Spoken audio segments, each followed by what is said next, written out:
Gonna have a look, first look actually, at Sorcerer King. First look for me. I'm not sure if you're familiar with the game. Stuff and things. I mean, you know, we did the thing for the stuff to get the peeps, and that's a kind of cool thing to do, but I'm not sure if it worked. But Twitch is sure to give me feedback on it. But hey ho, you know, it might just be good to bring people in. I like the effort on their part. I'm not sure if it's efficient. Yeah. Anyway, Sorcerer King. Turn-based tactical strategy. Fantasy. That's not new, is it? It all sounds very much like Heroes of Might and Magic. But it has a cool introduction, so let's have a look. Stuff and things. Capture it. Do it. I hope you have a wonderful Sunday. Ah, there we go. You don't see anything yet. The light of civilization is failing. The land has been conquered by the Sorcerer King. You must light the spark of rebellion and rally allies to your cause.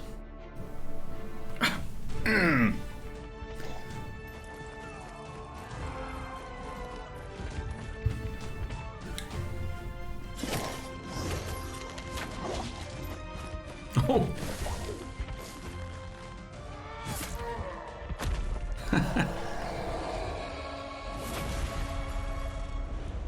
Okay. For the Sorcerer King is no ordinary villain. He seeks to destroy the elemental shards.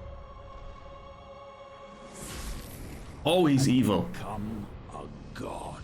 Look at him. He's got no face. It's a very cheesy intro. I like it. So, this is the fantasy game where you have to defeat the Sorcerer King, who's the evil guy who wants to become a god, and his perfect plan for it, we will learn about that now. He has got a perfect plan. Chaos Sun, welcome. This game has the tiniest user interface I have ever seen. There was text on screen earlier when I tested this that was so small that I couldn't read it, and I'm like 50 centimeters away from my screen. 1080p screen. It's not like a widescreen 56-inch TV or anything like that. It's just a small 1080p 25-inch screen, and the text was this big. So I hope that we can read everything now, because I've changed it to scale medium.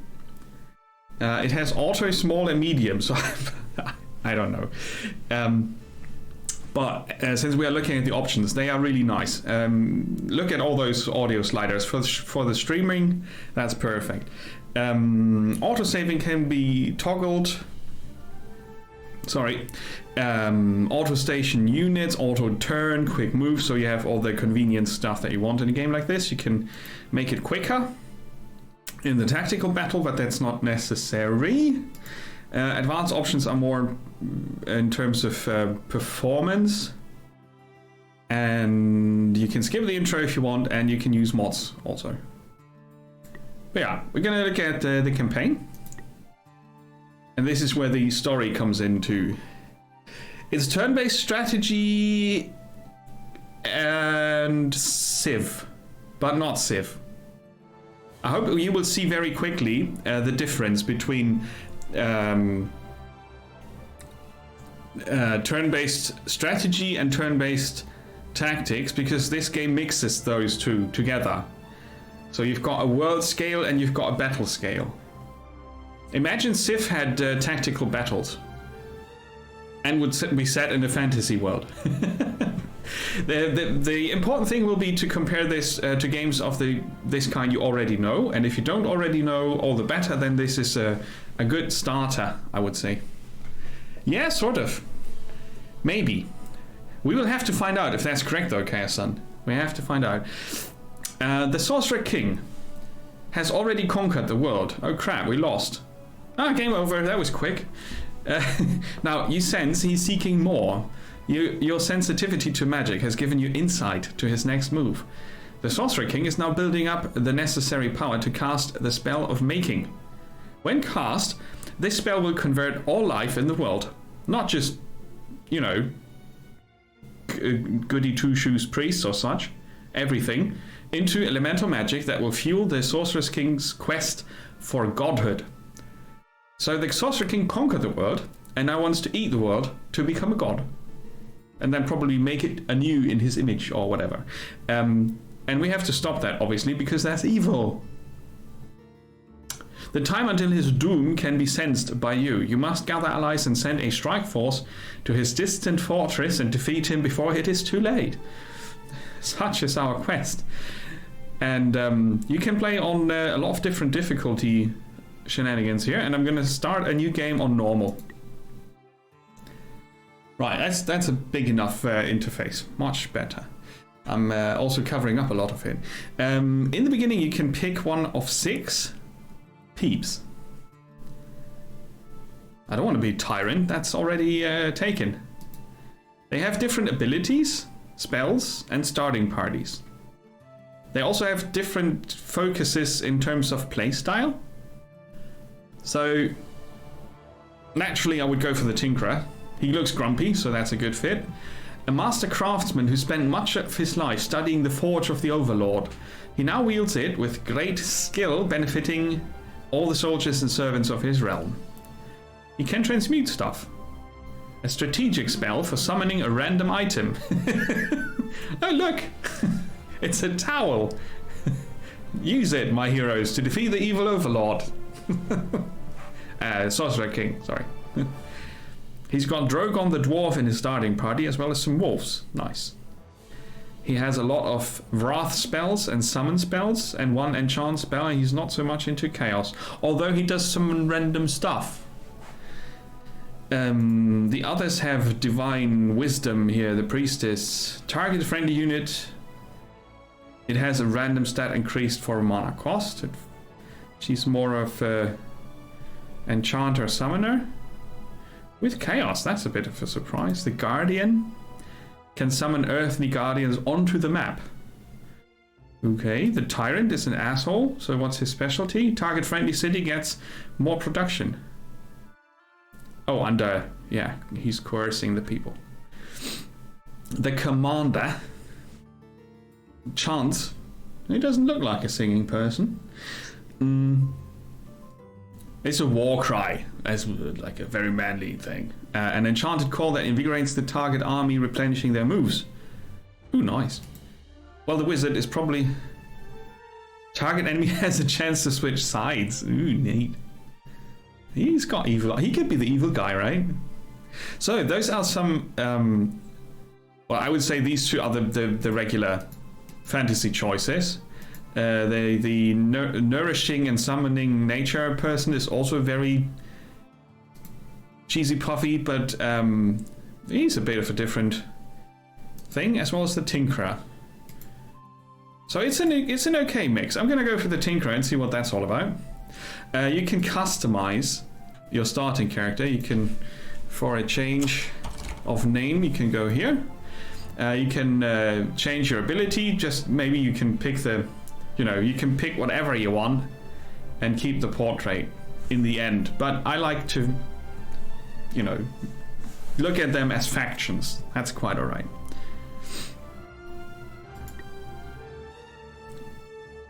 That's quite alright.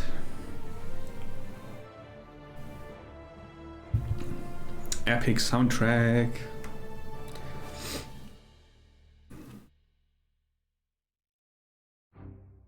200 years ago, King Relius and the combined armies of the kingdom defeated Sorceror, the fallen enchantress. Peace was at hand, but it would not last. A new threat arose in the east, one that would soon swallow the civilized world. The Sorcerer King and his minions seek to destroy the shards of magic, consuming their power. With it, he will become an immortal. extinguishing all other life on this world. It is up to you, Sovereign of Altar, heir to Gralius, wielder of the Forge of the Overlord, to stop the Sorcerer King before it's too late. So, previous game, Fallen Enchantress, right? So this builds on the outcomes of that game. There is a standalone expansion, or well, it's not a standalone expansion, but they re-released this game as Sorcerer King Rivals, which is basically an upgraded version. But for some people, it is this game that's the better one. For others, it's the new version. So if you are going to buy Sorcerer King, you can have a look at both versions. I'm not sure if you can still get this old one, but the new one is similar at least. Right. Yeah, Fallen Enchantress. That's the Fallen Enchantress is the prequel. On a timeline, the events of Fallen Enchantress are before this.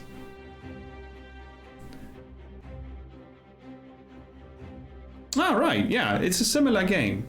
Bit of a different attempt there. Fallen Enchantress Legendary Heroes, I think, is the version. It's a Stardock game, so they released it in a sort of a beta state, and then they re-released it as the upgraded version, which is the fully released game. They always do that, and people hate them for it. I don't care. If they make interesting games, that's fair enough. Oh, you played Fallen Enchantress. This happens after the Enchantress is defeated. Spoiler alert, you win, you're the heroes. Exactly, there you go. You are Nemo. I know, craftsman of Attica, that I didn't know. A member of the order which tend the forge of the Overlord. Your ability attracted the attention of the Sorcerer King himself. Oh crap. He taught you much about crafting and led you to a position of power. But he has something sinister planned for this world, and you could tell a conflict was brewing. How did you prepare? I collected a rare... I crafted a rare artifact. Doing what you do best, you retreated to the Forge of the Overlord to work on materials for the coming war. With the economic restrictions placed on your realm, ingredients were hard to come by, but you were able to craft one rare artifact that would prove useful. Avoid attacks, learn faster, see farther.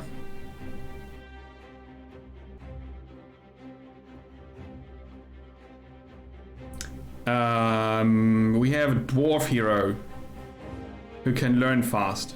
He's crafty. It's a ring. One ring to learn it all. Much blood, sweat and other fluids were spilled during the gathering, preparation and theft of the necessary ingredients, but finally, after much effort and a little more fluid spillage... What's with the fluids? The incredible ring was forged. The incredible ring. My greatest work yet. So you do a bit of choose your own adventure in the beginning. +1 fame. The path you choose leads to new choices and interactions. You got the Ring of the Tutor, Recipe, Silver Band, Flawless Crystal, Flawless Iron, and the Ring of the Tutor gives a 25% XP bonus. Nice. I like it. Poetrix, welcome. Greedfall is being boosted. Awesome. And now the time to set off on your own has come. You must expand your realm, protect the shards of magic, explore the world, save the world, kill the Sorcerer King. After breakfast, you may find it useful to seek out allies to assist you in your fight, though be wary, they will have designs of their own. Eventually, you will have to confront the Sorcerer King himself and halt his evil plans once and for all. Our new settlement is called Attica, that's okay. Our scouts have retrieved vital information on a nearby shard, as well as several other notable locations. We'll need to train more scouts to explore further, but this information should help our efforts. Cool. So there's the interface. Maximum zoom out. So if at a certain zoom stage, this transforms into a cloth map. where you see pretty pictures and colorful things like this to indicate what's where. And you can zoom in this far to see things more in detail, like our dwarf and his wolves, our city. They're always very cute, I think. Hey, deviant fish. Did I change my sound settings? Why? Why do you ask about the sound settings? Do we have microphone issues again? Please don't. I never change any settings. When that happens, it's usually the Windows messing with the microphone volume. Sounds good, but different.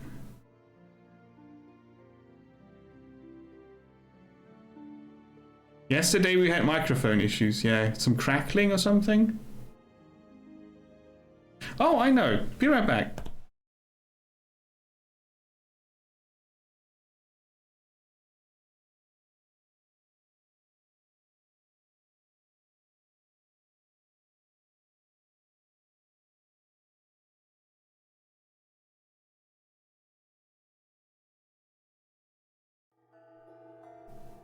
Okay. Whoops. So it should be similar to yesterday now.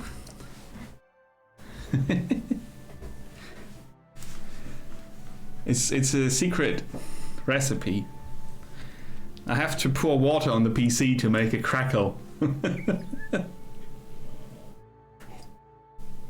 Bika, welcome. A quest begins. There is peace now, but it won't last. The shards of magic must be saved. Yes. Left click to select your army, then right click a nearby tile to explore the surrounding land. Show this again. No thanks.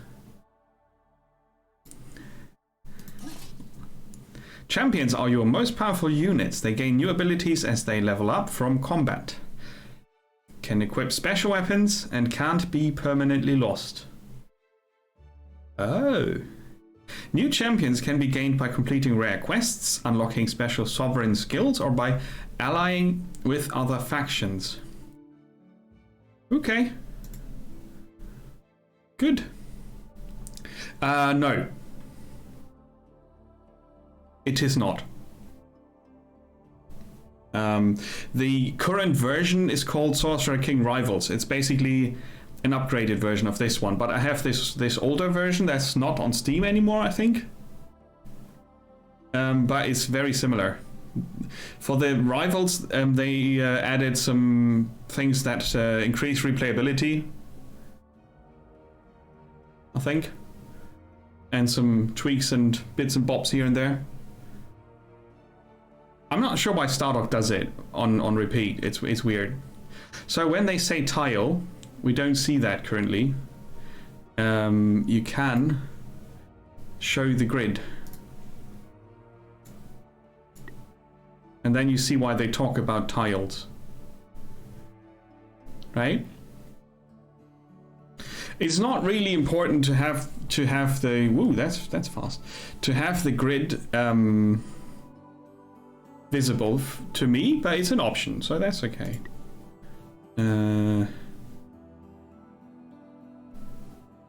Well, edge scrolls is camera speed here, slow. That was. Now it's not moving at all.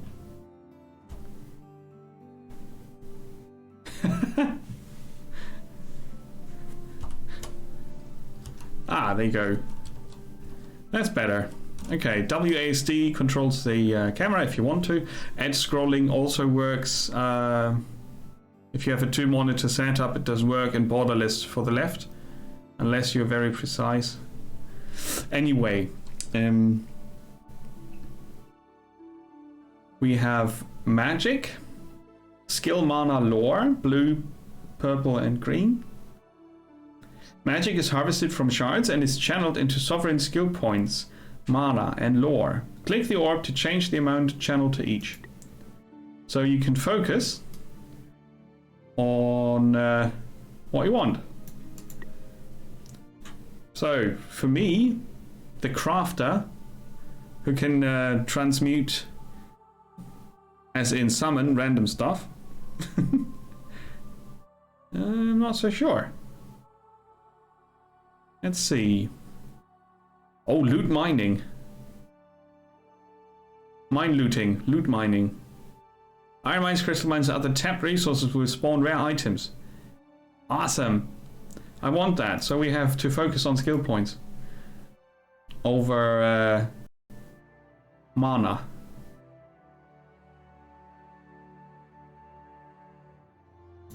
Right? Half a mana per turn. Currently we get 3 magic per turn, and that's divided into these 3 bits and bobs. Lore increases the speed new spells are learned, so you know, I can learn 1 or 2 spells once in a while with a bit of mana, but I want to channel the magic into skill points because I've got cool skills.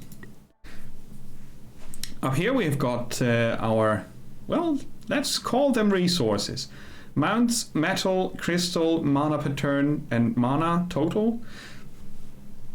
Excuse me. Also logistics. Logistics are required to train units, build outposts, or build on resource tiles. Build special city improvements to get more. So as you can already see, maybe, this game does a few things different from the usual bunch. In a good way. I think. So, mana per turn is really straightforward. It does exactly that. Crystal is required to train magical units. You need a crystal crag resource tile with a mine on it to get them. Well, this is mined from, you know. And mounts are required to train horses or drake riding units. You need them on the map somewhere. You need to find horses to train horses. Makes sense, right? Okay, so our army here, Drogon the dwarf and his 2 wolves. There's a room for 2 more, and you can see, you cannot see, you can see the combat rating, the moves per turn. It's defined by the slowest unit in the army, which is, compared to the wolves, obviously the heavily armored dwarf, and the health points of each unit in the army, and a combined health point value.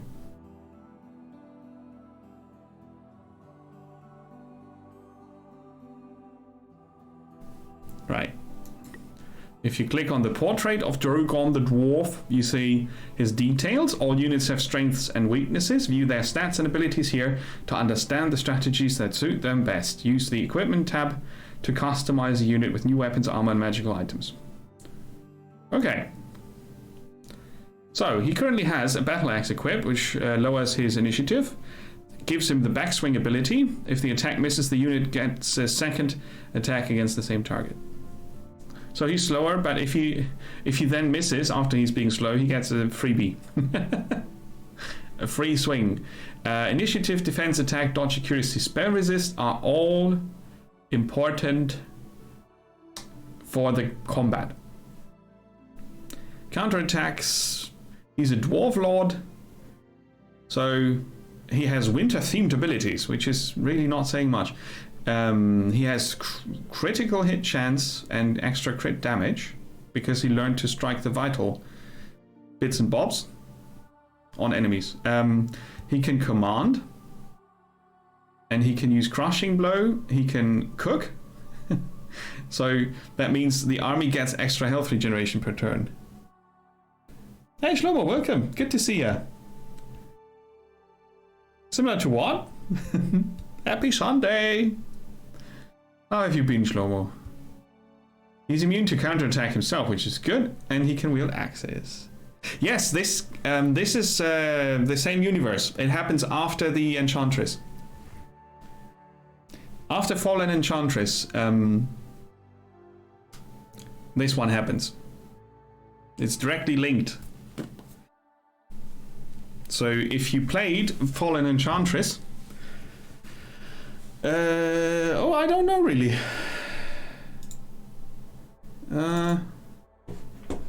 Let's see. Sorcerer King.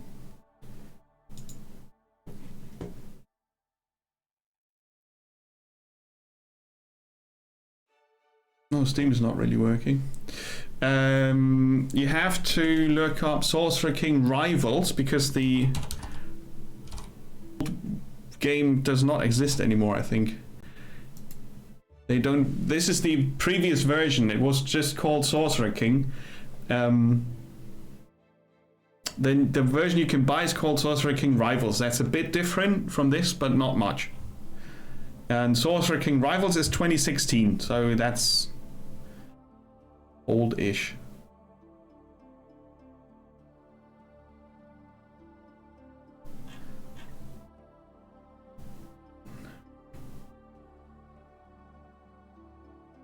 But not that old. Oh, thanks, Badger, for pulling the link. I appreciate that. All right.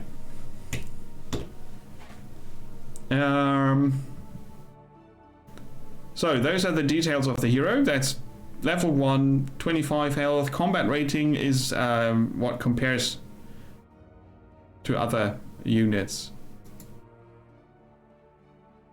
So he's got a beard. That's his outstanding feature. I'm going to equip the Ring of the Tutor, which is something I picked as a starting bonus. So we get 25% extra XP on our hero. So he can learn these skills much faster. One of them is Buried Treasure. Battles fought in Arctic terrain result in more loot. Winter-themed ability. Ice-infused weapons. And armor. He's a beardsmith. Which is completely bollocks. Teach all units in the army how to use their hair to protect them from the elements, giving his army a 50% boost to cold defense. Ignore them trying to be funny. It doesn't work. A ground splintering strike that knocks enemies back and raises an impenetrable wall on the battlefield lasting 5 turns. That's kind of cool. A beast hunter. Extra attack bonus when fighting beasts unlocks hunting grounds. Hunting grounds? As a spell, where once every 10 turns you can uncover a random beast lair. Ooh, nice. So, the hero unlocks spells for you to use, which is kind of cool. And he's got battle abilities and map abilities, so to speak. I don't know, maybe he does pee out of his nose and it runs down the beard. I don't know a single most thing about dwarves. So what's this? A humble inn, where you might find other travelers willing to help your cause, or easily coerced into helping your cause. Ah, and this is a treasure chest, a crate of polished hardwood. A chest whose treasures wait to be revealed. We have a shard. Build a shrine here to gain mana, lore, or sovereign XP. Resources must be within your territory before being built. So the territory is marked with a red circumference here. Building here costs 1 logistic, and we get 5 magic per turn extra. So instead of 0.5, we would get 5.5. Correct?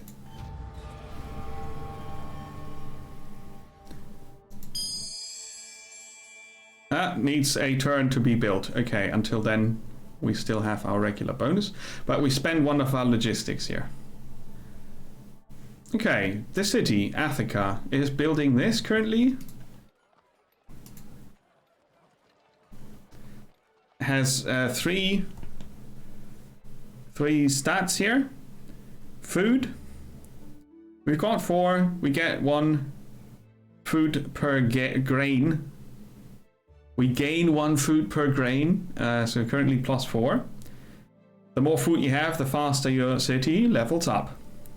You've got production. The more production you have, the faster you build stuff. Or train stuff. And then you have essence to get enchantments on the city. From each city you can train units and build city improvements. Mouse over your city's resources to see how food, production essence and thralls affect it. Okay. So this is something that I don't really like a lot about this game. This is showing you how much you get on each tile, and it's so tiny. And I don't know why. It's like they were afraid to use numbers. Because I can barely count that. I do, however, get a summary here.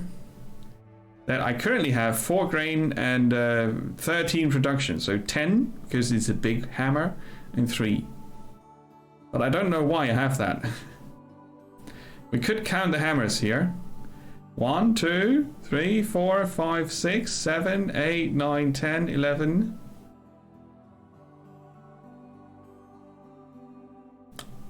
I don't know. That's a big no on this game. If I couldn't see this, I wouldn't mind. But I can see it, so I do mind. Anyway, we can currently train 3 different units. Bad game. Bad game. Don't you do that again. It's to bed without dessert for you. And you can build stuff. A garden, a reliquary,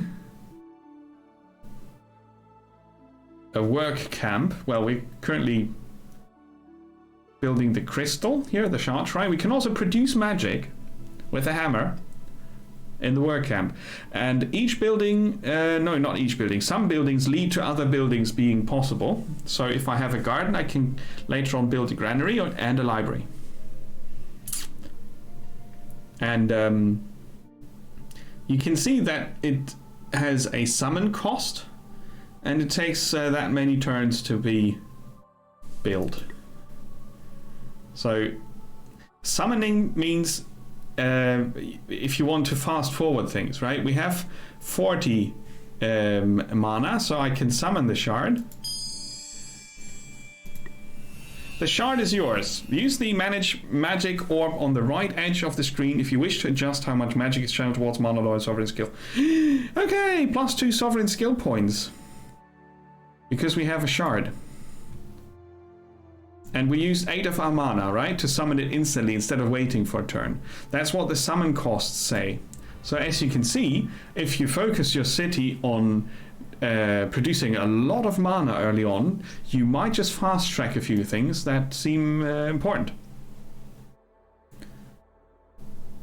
But you don't need to. It's just one way of doing things.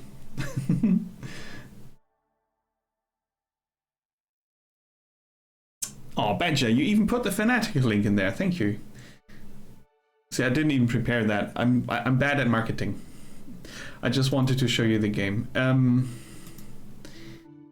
Let's see. We've got 2 slots in our army. But we also need to grow food. Because 4 doesn't seem like a lot. So we're gonna have a garden first. That's gonna take 6 turns. The order of projects, so you can queue things. After that, I could train a scout. It's queued up, right? So that's pretty okay how this city stuff works. I can also research a spell. Your spell book is used to cast strategic spells from the main screen and tactical spells during combat. So there are 2 different types. You can spend mana to cast spells that enchant your cities and units, decimate your enemies, and even alter the world itself. Okay. I can summon a bear. It's a tactical summon. It's common. So that's during combat.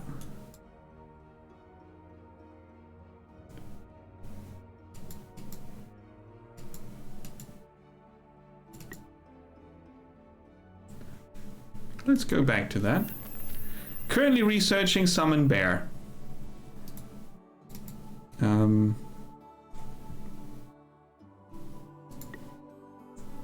How do I change the research?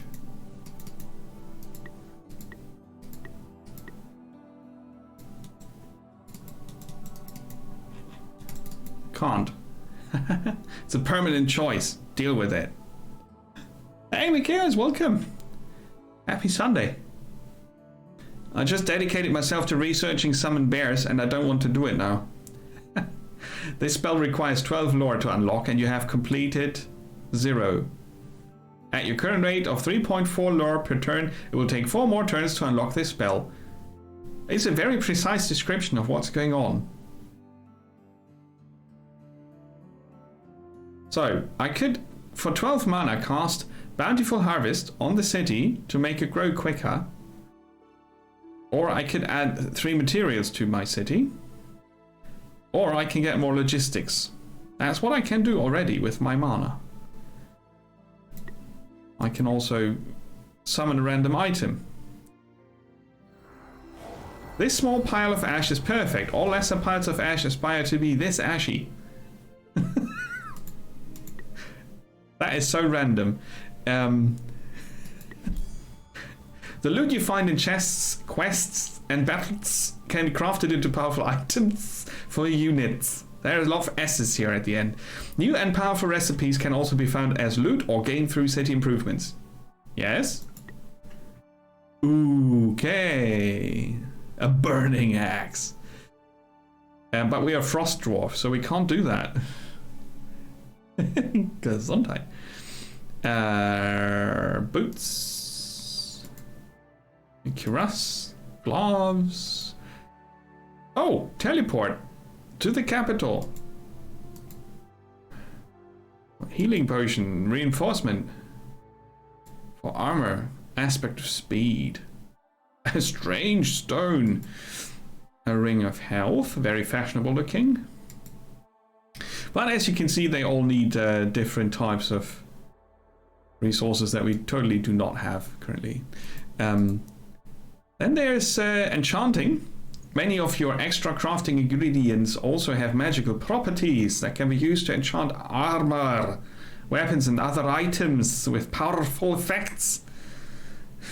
Imagine the blacksmith from Diablo 1 would read all this. I lad, it's an anti-battle axe. That would be interesting.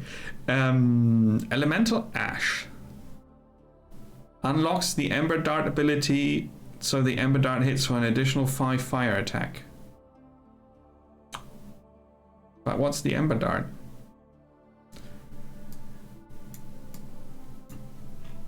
Okay. Backswing plus 10. Ah. So these are Drogon's items directly, right?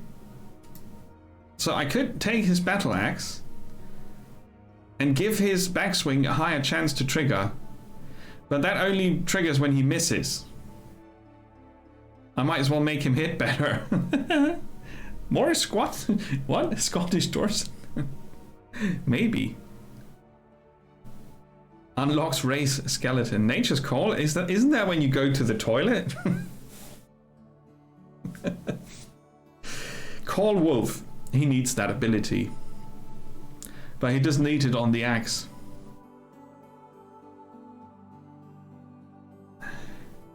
Can I just put Call Wolf on the Ring of the Tutor? Ha! Lovely. That's awesome. And that's something I would say is cool about this game. You can just do that. You can just go ahead and say, my dwarf is really good at summoning skeletons in battle, or not. But what did I summon now? I did cast a spell that would summon Ash.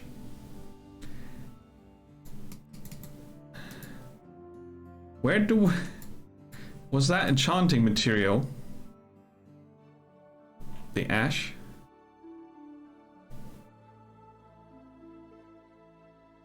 This here? Report. Nemo's log. View your progress towards victory and the status of active quests in the world. Use the diplomacy tab to speak to other factions and gain them as allies in your fight against the Sorcerer King. Dismiss. Vetrar and the Fire Demon are the lieutenants of the Sorcerer King.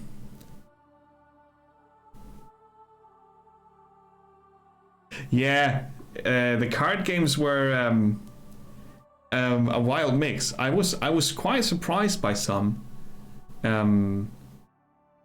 So I will play quite a few of them actually, if I find the time. Doomsday counter. Okay, so that is how we find out when we will lose the control of the shards by us. The kingdom, that's me. Combat strength. Oh god, it's not yet. We are not yet ready. There's a power level and a maximum troops on the Sorcerer King. I don't know yet who's my potential ally. Master quest: defeat the Sorcerer King. That's our end game goal. Pry the key from their cold or possibly hot dead hands. So the lieutenants. Agathon and Vetrar, terrible behemoths bound to the surface. Build an outpost. They can be used to expand your kingdom's zone of control, capture resources, defend your lands. Send a pioneer to a suitable location and choose outpost to build an outpost. Okay. Liberate, in inverted commas, a monster lair.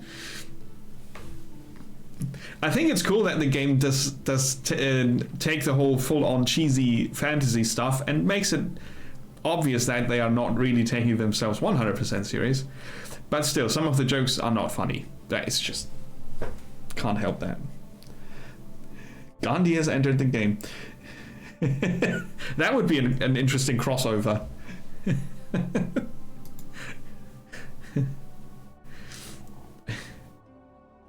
Yeah, Gandhi and his Panzer Rush. Beastly bandits, possibly. From their lairs, they send out raiding parties to menace your units and prevent you from using resources within their zone of control. Defeat the enemies on a monster lair and then move a unit onto that tile to uncover its loot and destroy it permanently. But can't I exploit the fact that it keeps sending raiding parties towards me to level up my hero quicker? Expand your empire. New cities can be founded on fertile tiles. Or is it fertile? Like fertile dirt in that one game that we will not mention. Fertile tiles that display food production or essence icons. Your expansion will not go unnoticed by the Sorcerer King. Expect a forceful response. The forceful response will involve lots of minions invading your realm. The minions will be ugly. That's yeah. Send a pioneer to a fertile dirt tile and choose settle to found a new city. Break a champion's curse. When the Sorcerer King swept over these lands, he defeated the greatest champions that stood against him. By then turning them into horrific statues, he hoped to communicate a message to those who might think to oppose him. I will turn you into a rock, the message reads. Okay, this is funny. As one of the last channelers alive, only you have the power to break the spell binding these great heroes. Find one of these statues and free the champion trapped within. That's how you get extra champions. The minions will be ugly. Okay. That was not expected, but fun. So yeah, there are two things I like already. City overview. You can compare the stats and building projects of all the cities in your kingdom here. Laters. You can directly jump to the city in question and check, scout, and first flower planting and then scouting. That's the order of things. Meanwhile, Drogon the dwarf and his wolves actually.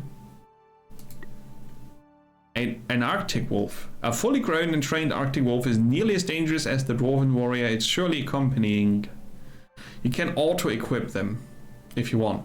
And then you can check the abilities here. Dodging, howling, causing bleed. It's immune to cold, vulnerable to fire, lightning, bats. No, it's not vulnerable to bats.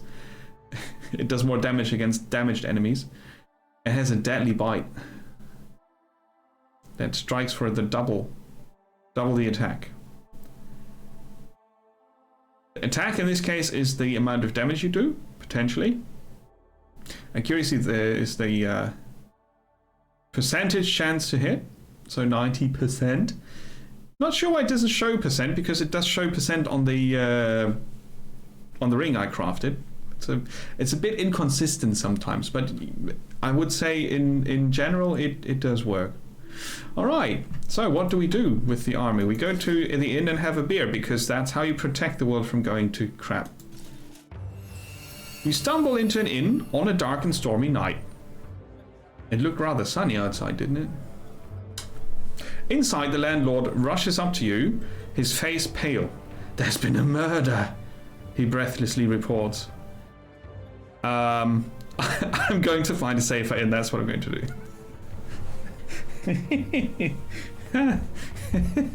That's a cool option, I like it. Yeah, good luck with that. I'm going to solve it. The landlord takes you up to the murdered man's room. Oh wait, is this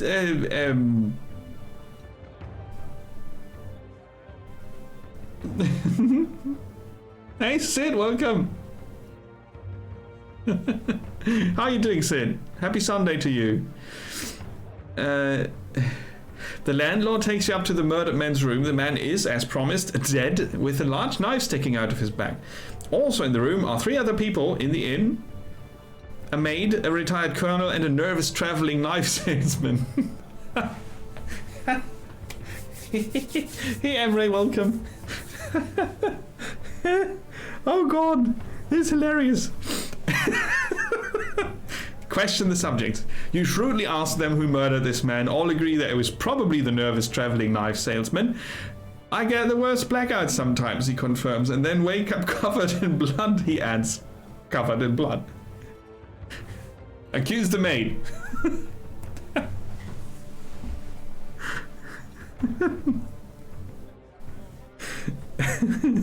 So we accuse the nervous traveling knife salesman. You point at the man who obviously did it, and he allows himself to be led away by the authorities. However, as he's being led out, he turns to you and says, "If you can get me out of this, I can get you a screaming good deal on some knives."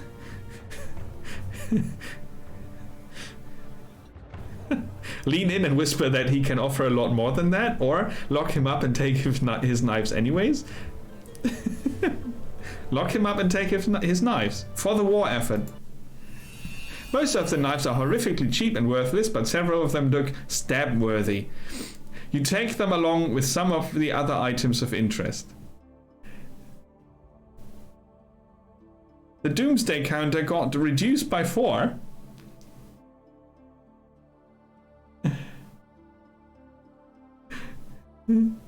Wisdom +1. The path you choose leads to new quests. Potion of Wisdom, which gives us 20% spell mastery for 3 turns, removes the target's defense for 3 turns, a curse, and 2 throwing knives, or a throwing knives level 2. It's not a number, that's a level. You sell stuff for mana, by the way. So mana is money cash. Mana cash. Most interesting. I don't know. I just thought he might just be the one because he had knives and he was covered in blood. It was a hunch. Every 10 turns, the Sorcerer King's progress towards casting the spell of making is reflected by an increase in the Doomsday counter at the top of the screen. If the spell is cast, all is lost. And we just reduced it by 4 by imprisoning the knife salesman and taking his knives away, being all smarty pants. As things go. So if we look for the equipment, we now see the throwing knives is usable in battle. Oh, and this is what we summoned. Elemental Ash. Ah. So when I say summon a random item, it could be crafting ingredients. That's kind of cool.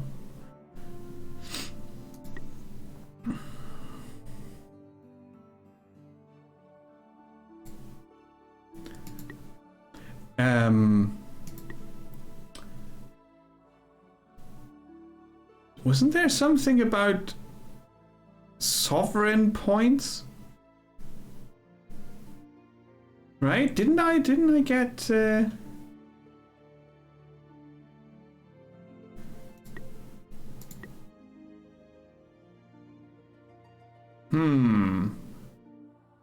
I thought I got some of those already. Most curious. Okay, let's see. We want to pick up the treasure here. Clouded topaz. Attacking units take -1 initiative for 3 turns. For accuracy from the clouded emerald. Inside the chest you find several gemstones. They're flawed but should still prove useful for crafting. Nice. Chaos-san, take care. Thanks for checking this game out. Maybe you like it when you mentioned that you played Fallen Enchantress. No, it's not.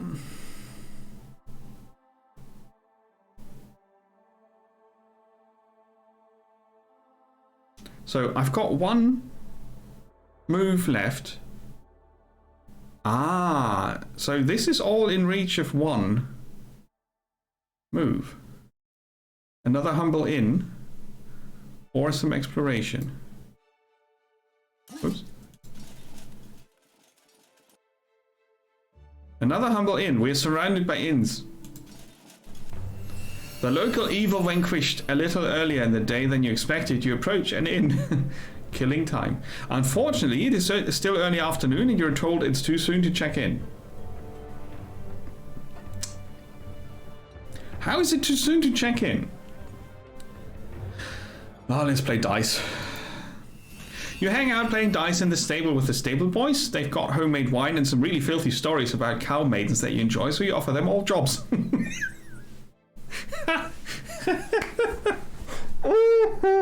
This is silly good. Oh, I like it.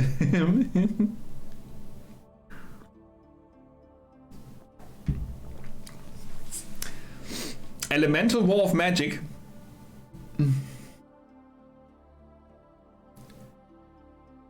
Yeah, there's your lesson for pre-ordering stuff.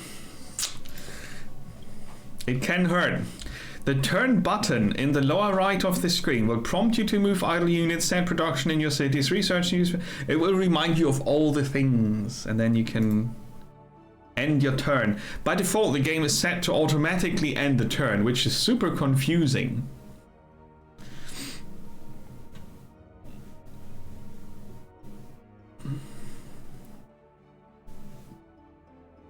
Nah, it's not like Heroes of Might and Magic, but it is a bit like Heroes of Might and Magic. Yeah, I mean, it's cool that's an option, but I'm not a fan. I like to sort things out. My army has an auto-exploration option, by the by, which is kind of interesting. So let's end our first turn. The dwarf made it to 2 inns and drunk himself senseless with the stable boys, which are now part of the army. And he's under attack. Before battle, you can view the opposing army and a prediction of what result will be if their battle is auto-resolved. Choose battle to take full command of your forces in battle and overcome the odds. So, we would win on an auto-resolve battle. Looters. We're 13 health, 2 move and 6 attack. Combat rating 8. It was super smart to attack the dwarf and his wolves and the stable boys. That was super smart, so we can fight them manually without risking too much.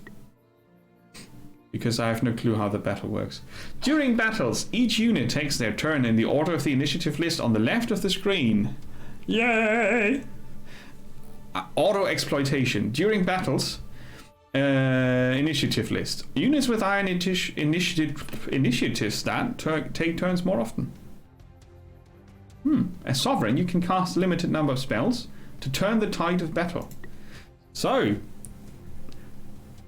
this is where round 2 starts. The wolves are the first, so this is the top of the initiative list. I'm the sovereign. I can cast spells. It's my right. But I don't have enough mana. I could summon a Vorpal, Spear, Longbow, or Blade.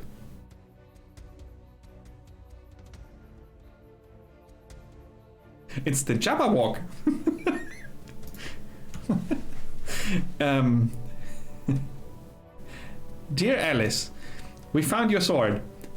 Also, the selected unit is not the one that is first in the turn order.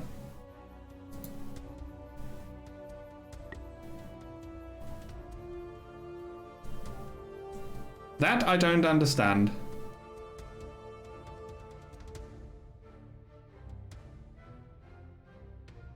The Wolf Cub. Insatiably curious. Curious.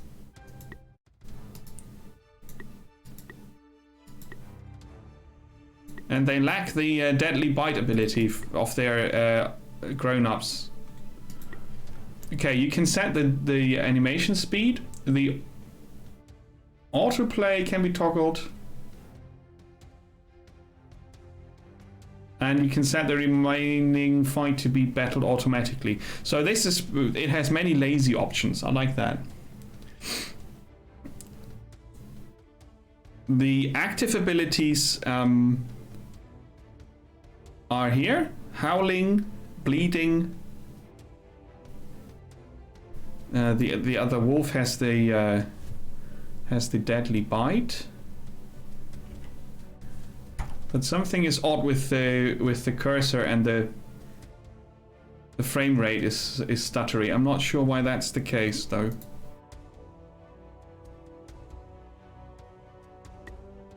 But it could be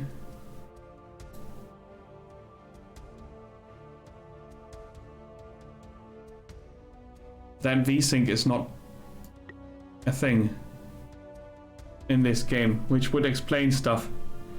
But it's not too bad. So that apparently the Wolf Cub is first, although it's second in the list. We're just gonna accept that. We see the movement of the enemies by hovering over them. So this is a lot like Heroes. This fight, but it is different in quite some details. And I think the user interface is not the prettiest ever, but the information is there, which is kind of good. And I'm gonna go into a flanking position with the Wolf Cub here. And I can pass the rest of the turn. Why does it say round 3 here now?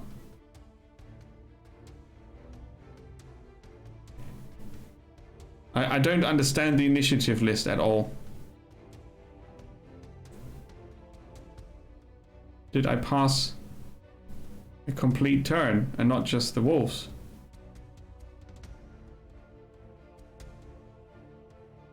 So we could move up to here, and since he's adjacent, we could attack him for 3 or 4 damage.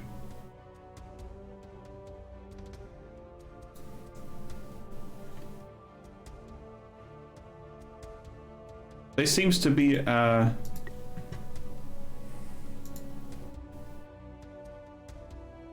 they are active abilities. I'm not sure. Oh, those are hotkeys. 1, 2, 3, 4, 5, 6. Those are hotkeys. So I can move here and say deadly bite that dude. 9 damage.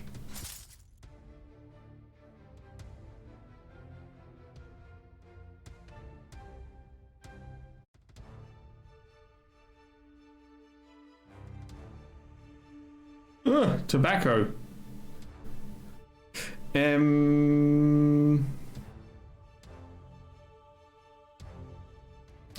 Some attacks can go diagonally.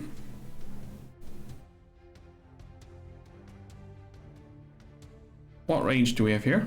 Range of 4. So we can go here, use the throwing knives, and 4 range.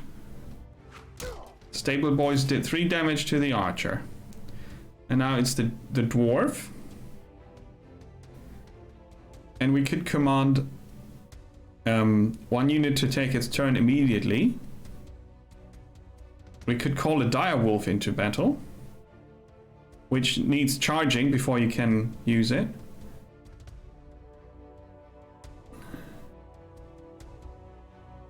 So the throwing knives we found have 2 uses per battle apparently. Let's command the wolf cub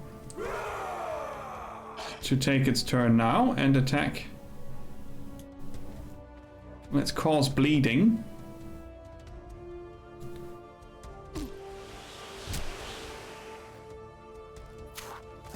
Ow! And now it's the wolves again. No. The initiative, I don't... Is this what's happening now and this is what's happening next?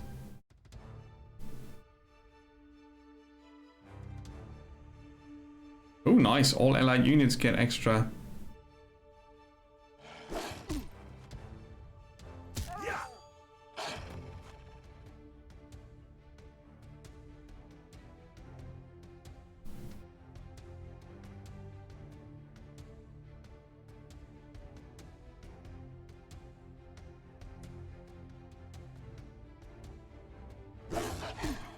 The cub attacks also.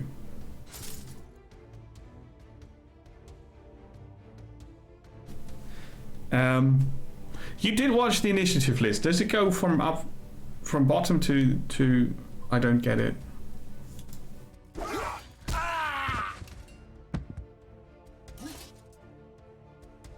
So next up would be the cub.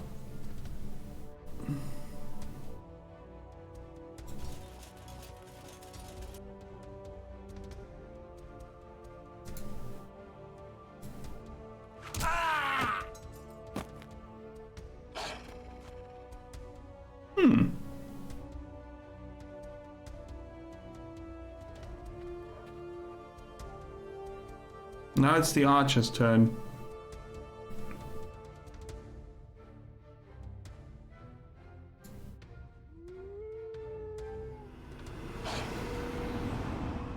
No. Why not?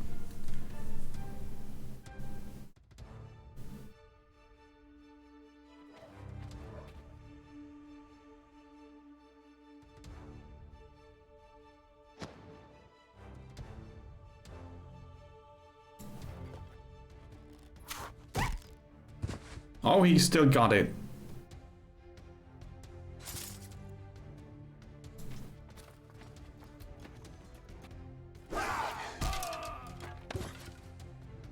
Okay, so if your allies are adjacent, they also strike.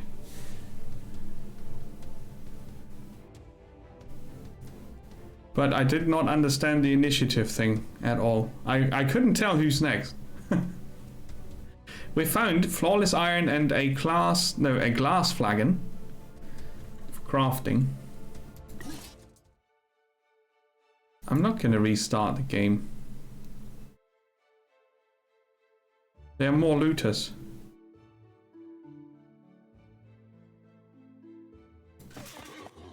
Why are there so many?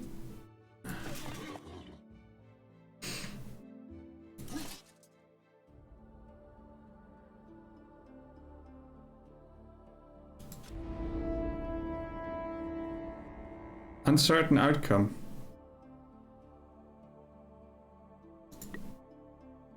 I'm not gonna pull out. Oh yeah, we don't have enough mana. Right, I forgot. Okay, so...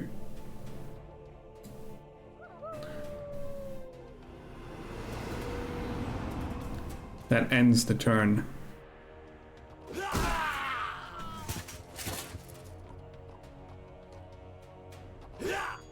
Oh boy. Why did they land there?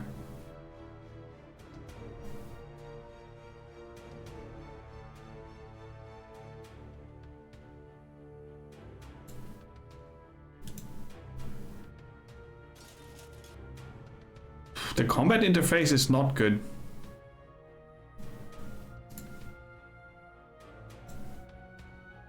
Also, it's not clear sometimes what ends the turn and what does not. It looks like this is the future, so the wolf should be next, right? I'm gonna remove his defense. Now it's the wolf. Okay. Good.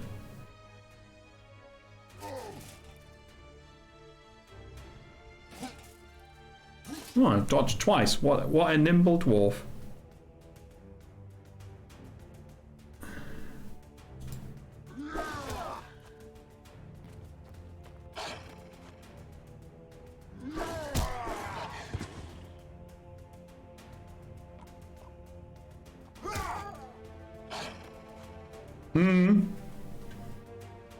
Why is he here?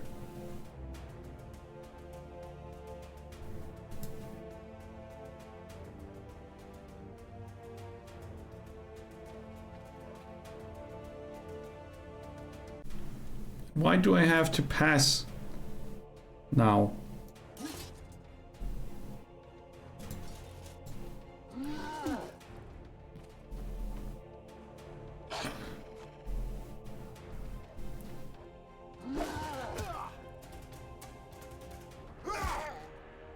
It's a knockback hit.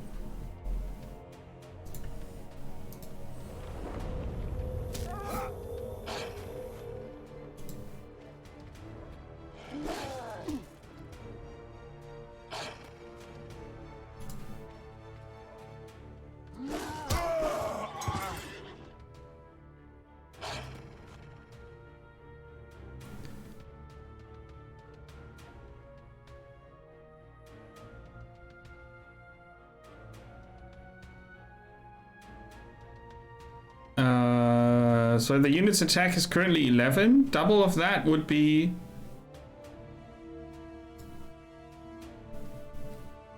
enough to kill him.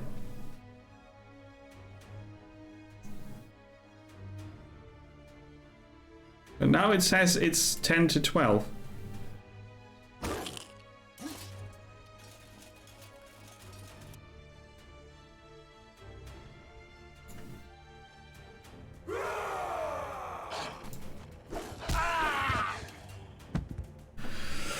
Ooh, that is wild and confusing, but I think after a bit of training you get into it, I bet.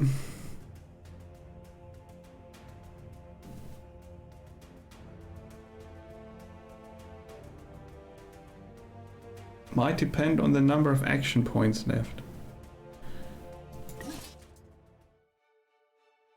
I've got movement points.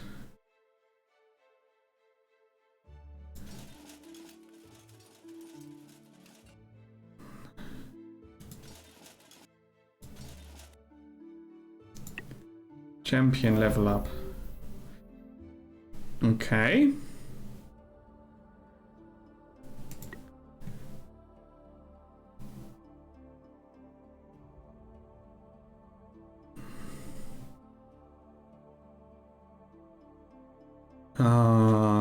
Beast Hunter. Merciless Strength.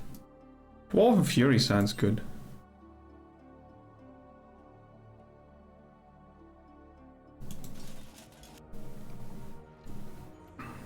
Actions.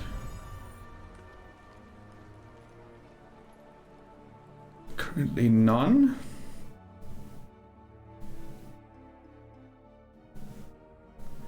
Okay, end the turn.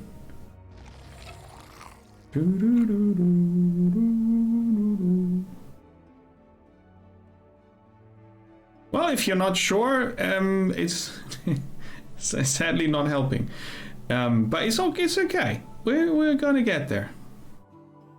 I'm currently trying to find out if they heal. He's already healed.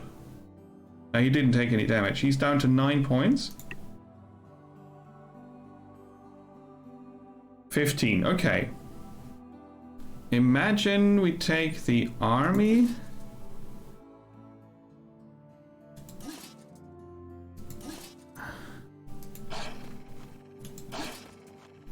Out again. And let's see if he's gonna get 6 points again on the turn. Oh, I get a level up as well. Cool. That was the plan anyway.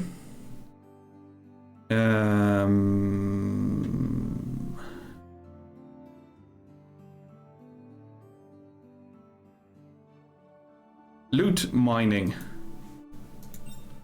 Awesome.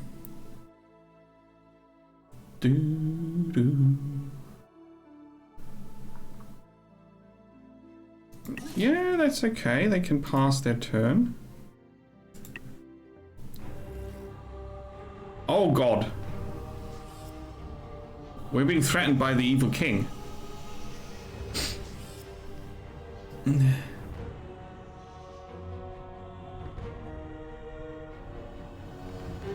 Hey Wiggles, welcome. Good to see you. Greetings, Tinkerer. I have placed significant restrictions upon you and the other factions of this land to prevent you from warring with each other. A necessary act, even if it has caused some measure of distress. It restricts your trade, I note. I will alleviate this now and make a market myself. Please, Tinkerer, do your people have any needs? We require no additional attention from you, Murdoth.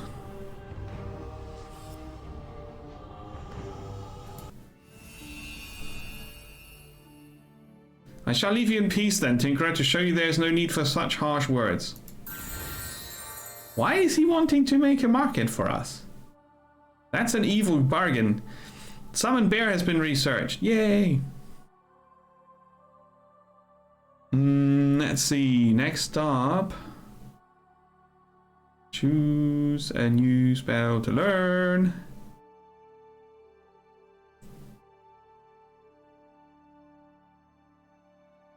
Oh, extra dodge. Cool. Ah, Ice Blast. That fits. We're going to research Ice Blast next. Yeah, sort of.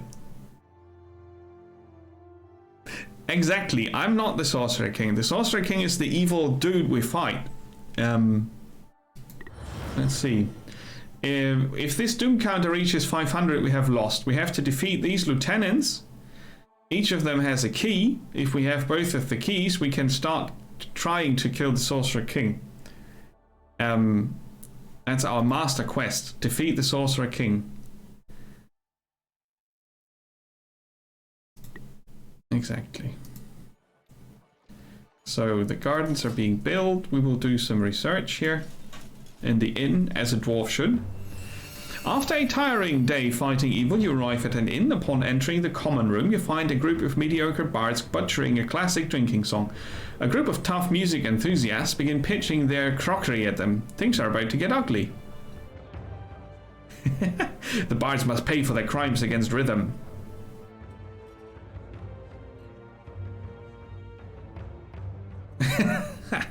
I could hire the bards. Approach the bards and offer them a job more suitable to their skills at butchering things.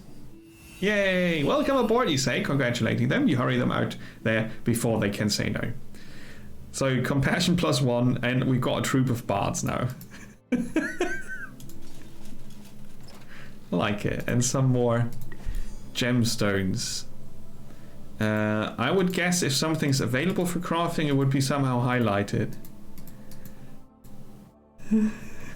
A troop of rubbish bards, exactly. I do enjoy the fact that this game has a sort of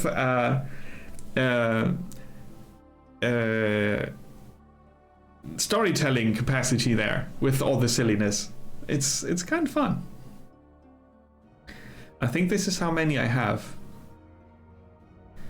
It was kind of hard to find this crafting inventory. Here, this. Yeah, three, that's the number of things. Okay, I see. So if I go back to crafting, it's weird that I can't see the overview here, but if I go for the individual items, I do see that I have here 3 of them, and for the equipment, you can also see how many you have. But it would be making sense to have an inventory tab here. So yeah.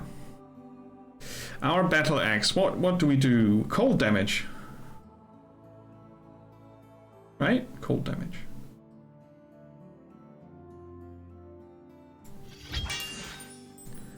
Now we do cold damage. Good. I would like to craft armor for a dwarf, but we can't yet do that because we need wolf pelts. Wolves are our friends, so we can't really kill them. It has been said in the beginning that there was the south gate to keep people in rather than out. Another shard. Another inn. The bandits' army. Okay. Ooh. Big army. Oh, the bards can do something. We're gonna find out after I've been to the bathroom real quick. I'll be right back.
And welcome back. Let's explore some more. I'm not sure for how long I will play this. The weird performance issues that game has, the flickering mouse and the battle not being super performant. It just is very wiggly wobbly. I'm not sure why. It could be the OBS hook. It could be the game. I'm not entirely sure. It could be the upscaled user interface. But if I don't scale it up, it's so tiny that I can't really play. So that's not very enjoyable to play. But I do want to get a bit more time in to know. That's good. If you don't realize it on stream, that's good. It does sadly not change the fact that it's not enjoyable to play. But I want to see a bit more before I stop playing. I mean, you know, don't get me wrong. All the analyzing the game sometimes seems like I'm only finding the shit. But after finding the shit, I will also tell you about the good stuff. And I think it's a cool take on finding the middle ground between Civ and let's take Heroes of Might and Magic as the example. We compare this to because it's the more prominent game, or the more popular game.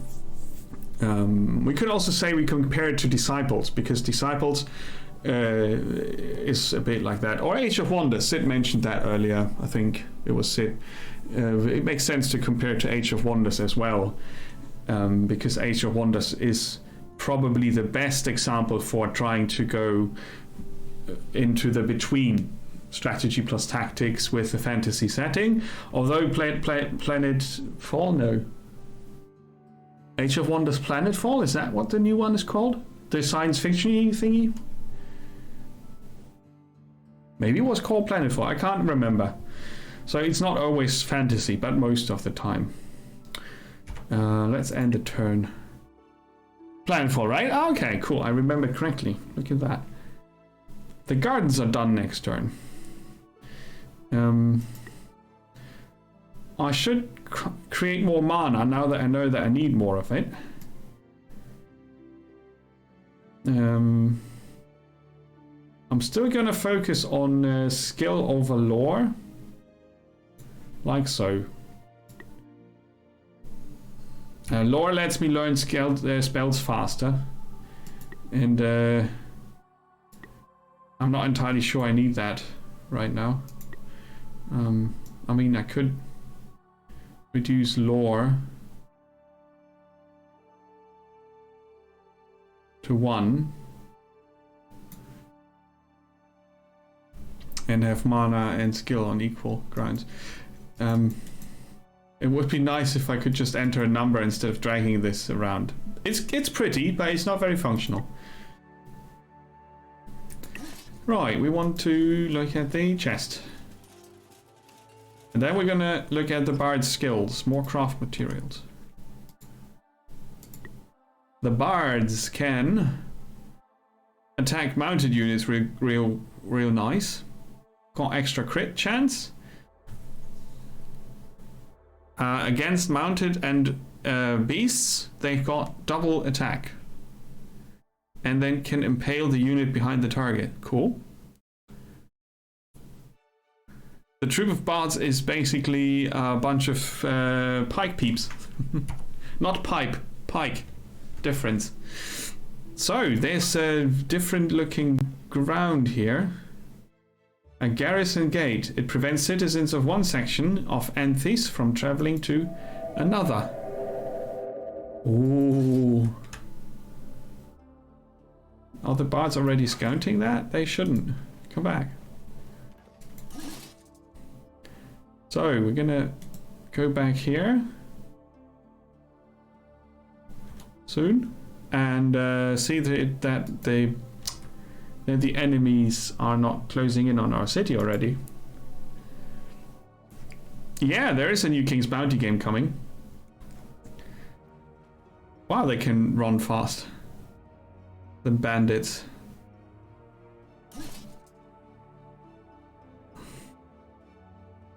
It's good that my army is not executing the planned move directly. Auto-resolve. Huh. Okay, so auto-resolve works like that. Yeah, I'm not sure if the battle is executed well enough to actually play it every time, but if the auto-resolve says undecided, I'm probably going to pick up the wheel. Age of Wonders is really not a bad game.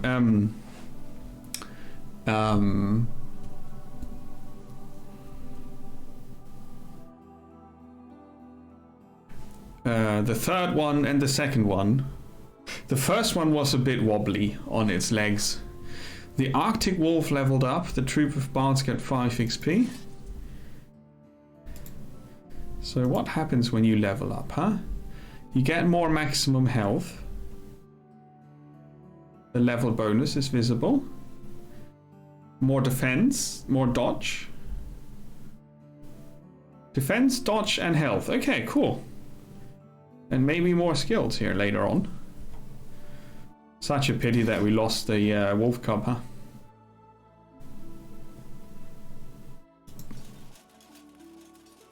I was a bit sad, but it was good. It was good to see how the game works. Okay, if you click on, or if you hover over the inn, you see that there's the danger level shown for the encounter there.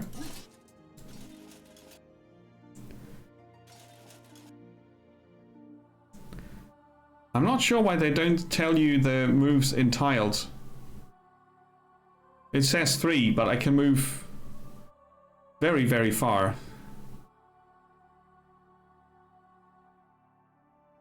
More than 3 tiles.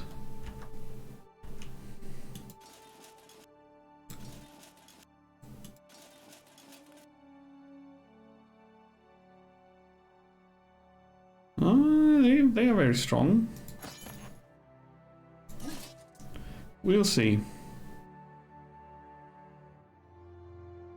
what happens.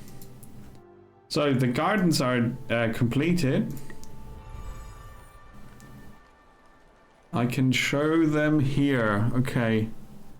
Oh, that is still ugly and not really helping. Ah, off-putting. I get 1 food extra per city level. So as soon as the city levels up, we get another food, which makes the city grow faster and so on, which is good. Currently we're training a scout. After that, I feel like I should train a soldier. And then I'm gonna build in the barracks I can convert food into logistics. Nice. A work camp after that. Right. Crafting is possible here. Ah, nice. Okay, I'll put it directly in the dwarf's inventory. So he gets extra defense. +1. Everything that helps? I'm not sure. I think I can call wolves or summon wolves later on.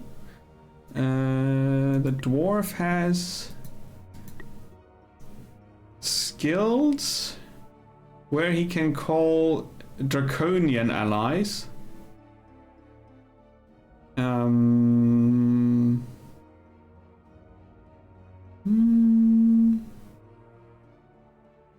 There was something about wolves somewhere. Maybe it was a spell.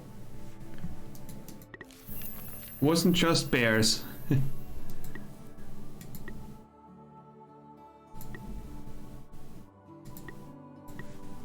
I don't see it now. But maybe we can fight, train wolves later on.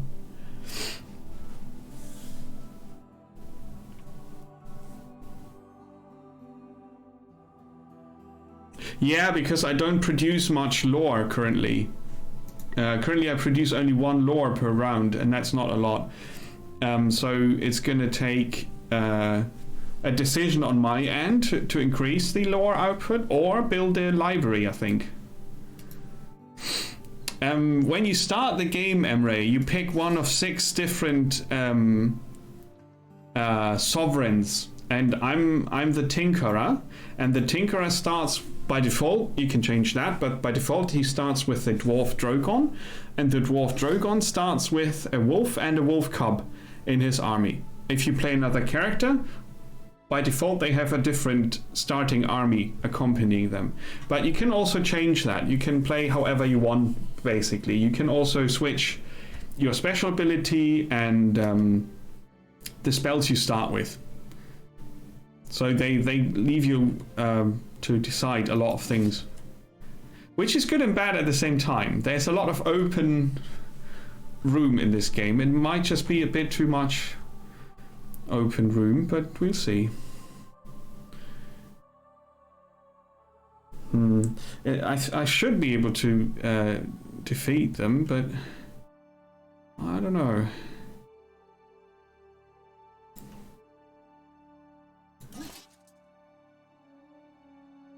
Let's end the turn, see what happens. Okay, got 10 mana now.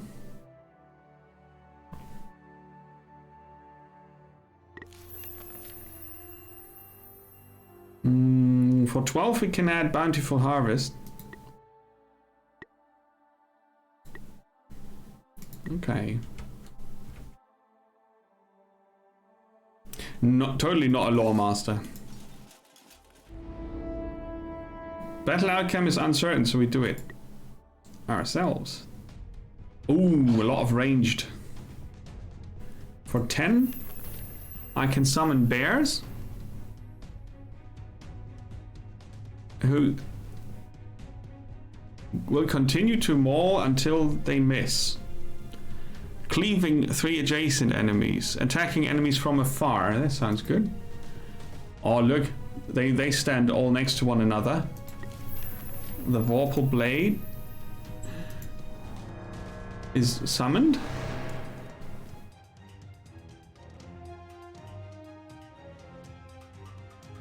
Yeah, it's invisible. That's a glitch.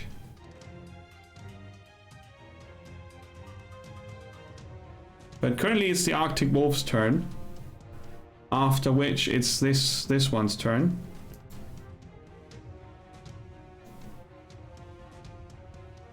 I'm gonna boost everybody's attack first. Now our spear peeps can swing at 3 adjacent enemies. But currently it's the blade's turn. Which, again, I didn't know. So next up should be this guy, huh? If I understand this correctly. It's a very small blade. Oh, now it is there. Kinda. Now we can cleave all these for 2 damage. No, it's just invisible. He slowed down our spear peeps. They focus on the blade. Very good. It retaliates. And now it's Drogon the dwarf. I could go for him. I could tell the blade to do its turn instantly, but that's alright. I think I'm gonna go for that dude. Put myself out there. 26 life should give me a bit of wiggle room. No, I'm not gonna lose my next turn now. I'm gonna do a regular attack. Critical hit! He's dead. That's good. 5 damage for the blade. See, the blade did exactly what I didn't hope it would do. It distracted the enemy. I thought it would do damage. It did 6 damage. That's not a lot for a spell like that. So now we have our spear. Retaliation chance 65%. No, on retaliation there's a 65% hit chance for 3 to 4 damage. And I will do damage 2 minus 6 or 2 times I don't understand. It's just not making any sense. What the hell is 2 minus 2 by 3? What kind of attack calculation is that? Physical attack times 3 because it's 3 units. We've got 3 units on 1 tile. So it's a guaranteed, that's the damage range. 2 to 2 damage times 3, so it's 6. 6 damage, that's all they do. Well, they are a troop of bards. Oh, okay. But they do 7 damage. I don't understand. Why would they do that? 4 to 4. I mean, it said 2 to 2 times 3. And if one of them had missed, which I would understand, it would be 6 minus 2, which would be 4 and not 7. Is it? I will find out. So, aha. So he could have absorbed damage, but then it would have been 5, wouldn't it? He has no defense, is that correct? I don't see their stats. So I can't. Defending. Scurry, slow, counterattack. Aha, now I can see his stats. In the initiative list, you can click on them. So he has no dodge, but he can defend 12. So if I hit him for 6 and he defends 12, I do more damage. I don't understand this.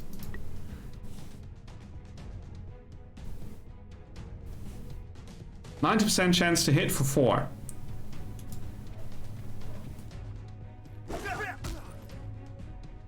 Good. That made sense. I like it. The Vorpal Blade has cooldown. It would do 3 to 4 damage to the wolf, or to the archer, which is more important. 3 damage. 8 damage. 1 unit killed. Oh. So it was more important to kill the wolf. Now he increased the damage of everybody by 1. And maybe the wolf howl is what did the extra damage point. Increase the attack of all your units by 1 because of the wolf howl. But then if I look at my very... Oh god, I can't... There's no reason to get Sorcerer King, but if you can get rivals, I hope they just fixed it. But it's really hard to play this. I'm going to be done soon, 20 minutes, and then I'm going to call it. This damages allies as well, yes.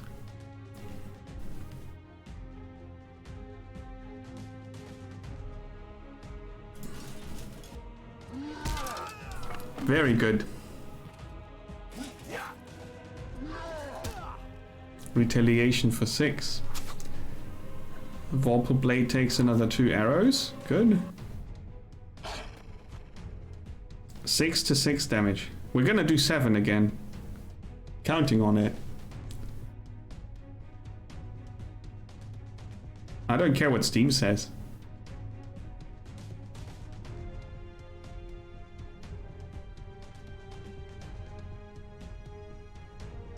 But it's just, it was meant as a warning if you stumble across Sorcerer King instead of Sorcerer King Rivals, because Sorcerer King Rivals is this game improved. That's why I said it. There's no reason to get this old. I lost another bard. That's bad for morale. So the bard would do 5 damage because he's alone. All the numbers make no sense.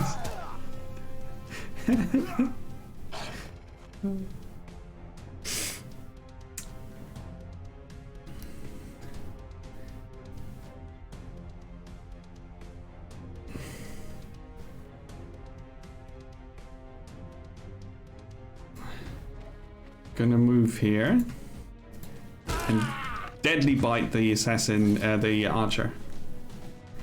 And then I can move here and use my Dwarven Fury.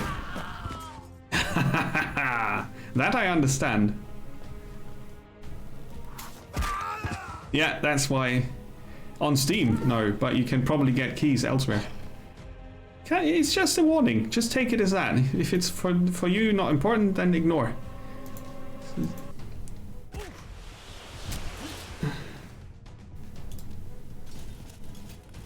And still, it might just be because I'm capturing it with OBS. It might just be that, because I haven't read anything bad about the performance elsewhere.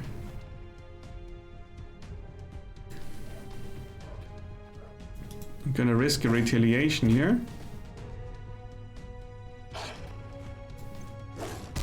Ah, we won. We lost the bards though. Okay, see, the theory is good. The combat in theory is fun, but the execution is odd, and the numbers don't make sense yet. Let's say yet. Maybe I didn't understand stuff, you know? Maybe not yet. Right, I wanted to try to heal outside of home territory. Let's see. A ground splintering strike that knocks enemies back and raises an impenetrable wall. Every time Drogon is attacked, the attacker loses initiative. I like that. Okay.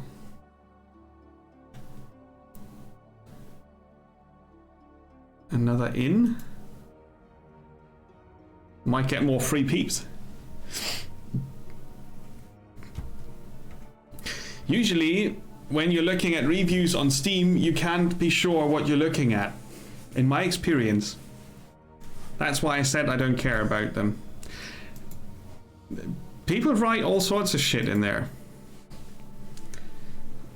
If it says mostly negative, I'm usually pretty certain there's something up. Usually. But do consult more than one source, please, before you make a decision. No, you don't have to read the reviews on Steam. You have to look elsewhere first.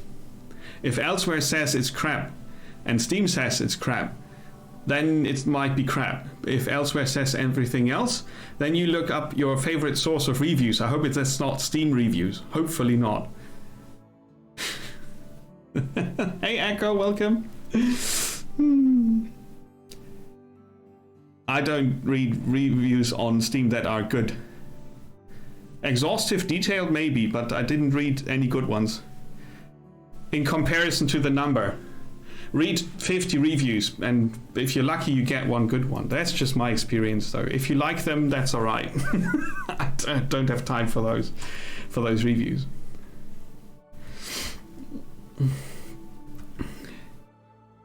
How's it going, Echo? That's a cute dog you got there. Rufus. Rufus the dog. Raises the paw. I don't want to move you. We're training a scout. I've got 6 mana. I think our sovereign has to wait. Because we need more mana and lore. As cool as it is to level up my hero person here. Skilled craftsman next. I would say. So let's see if the... Ooh, what was that? An escaped experiment. What? The hell? Go away. Okay, the wolf is back to 10. And we got flawless iron from that. As you arrive at this inn, a large caravan of people are just pulling out. They explain that they are fleeing their homes, which have just been ravaged by some horrible men on beasts. I lost my beast killers just now. Oh. Ask for directions away from their home.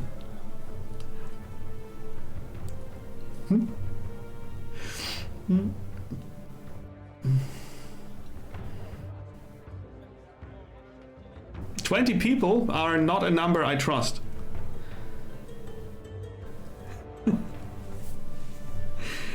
Ask for directions to their home. This sounds like something I need to investigate and possibly kill, you say. They mark the location of the village on your map. Some of them offer to meet you there. We don't need to. I'm just saying that if you if you think you get good information there, that's perfect. I have so far been unlucky, maybe. We don't need to agree on that. It's not categorical. It's my experience, dude. In my experience. Shit reviews on Steam, full stop. Categorical would be everybody does shit reviews. That's not what I said. Travel to this town and clear it of the horrible monsters. Yay!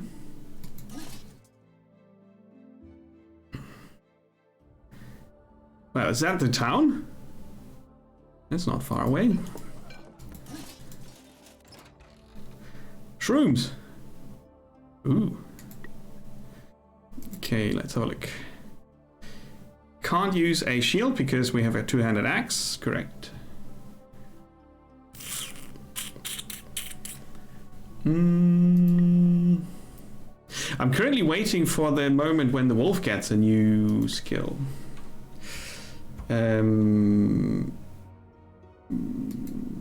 Talking about new skills, I would like to get more mana. Oof. Mana is something I wasted early on, right? Remember when I did cast the transmutation spell? 25 mana, now I know that it was a lot. Shouldn't have done that. On the other hand, I already know now that I shouldn't have done that. I'm gonna scout here. And the village has to wait a bit. Medium, I don't know what medium means.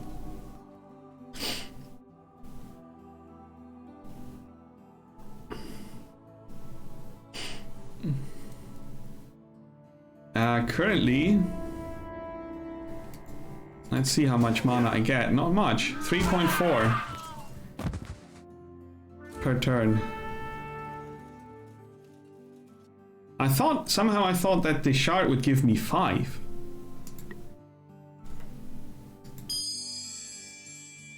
Plus 5 magic. Ah, plus 5 magic is the general number. Ah.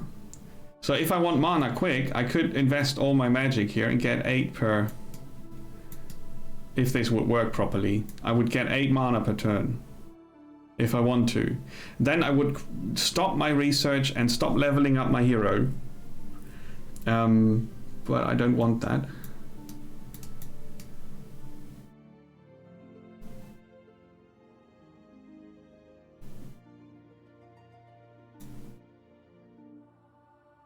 So it's 5 mana per turn. While slowly continuing research and hero skilling. What I don't know is how much I need in terms of XP to level up. That's something that's missing.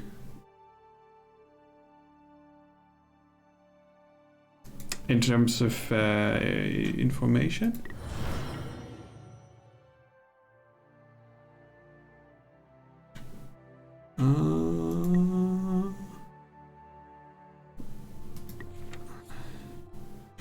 Yeah, in theory you can look things up here, but I can't even scroll the bar properly. City level up, nice. Ah, your city's population has grown enough to expand onto a new tile. The yield icons above each tile display the food production and essence that are added to your city. So 4 production, 2 food. Or I can't select this yet, can I? No, that's not inside of my control zone. So 2 food, 4 production seems good.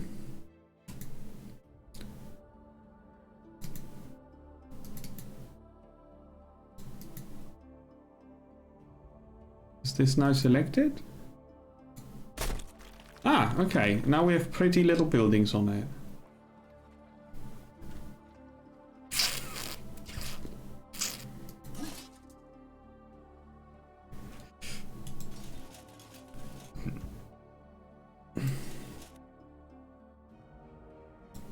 Let's not plan that move.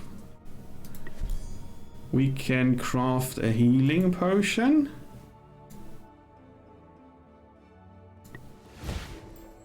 Send it to the dwarf. Cool. See, that's the thing about this game. It does so many interesting things, but the execution is just not good. User interface is okay, but there are wonky things and unclear things, and that is just putting it one step under Age of Wonders, I would say.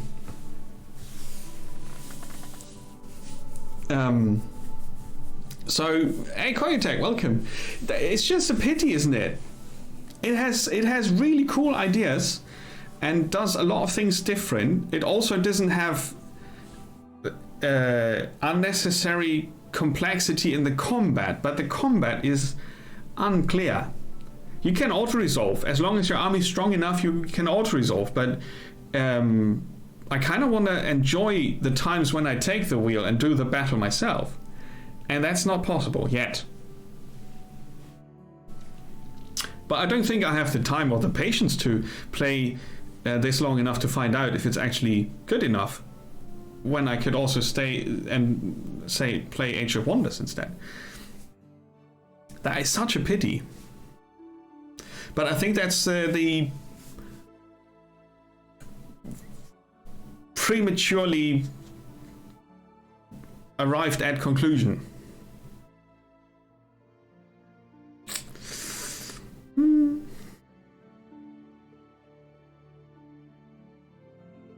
Yeah, Galactic Civilization 3 was free on Epic. How come you think there's no RimWorld tonight? In the stream title, it says RimWorld is Duck World later. Didn't you read the stream title?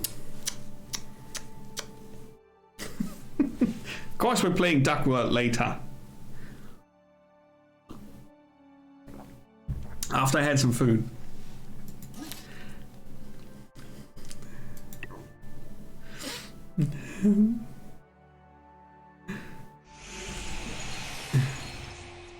Something happened on the Doom clock. Turn 11. What does that mean? Doomsday counter 8. Turn 11. Is this now turn 11? Currently? Don't understand.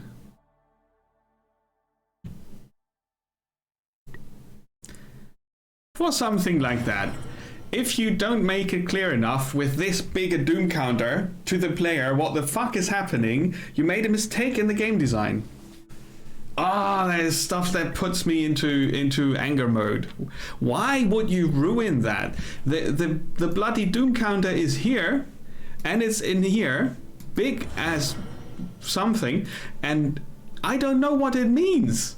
8 out of 500, yes, but what does turn 11 mean? Why does the game not tell me? This just makes me kick it out the door for no reason.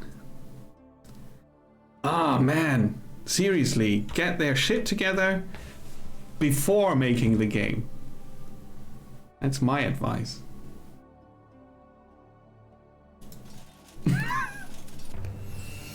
It's infuriating. They spend so much time on making it funny and pretty and sort of working, and then there's stuff like that that puts me off so much that I kick this into the bin and play the popular game instead. Adjective: having an uneven or irregular surface. What? A quiet inn beckons you after a hard day of solving the game's problems. Inside you find more of the world's problems, this time in the form of a group of roughs harassing the landlord. All those roughs. Well, get off. The roughs turn out to be super good kids, just searching for some direction. You give one of them a spear. He cries a little, overwhelmed by this opportunity for a better life. Okay. It probably stops being interesting when you find out that every peaceful solution is you being joined by some random peeps. But hey ho, I think the idea is still good.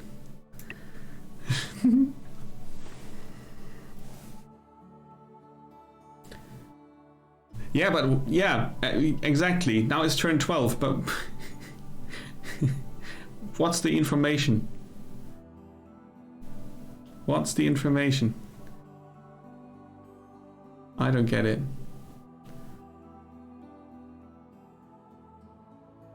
Aha! 23 mana. There's something. For 20 we could get logistics.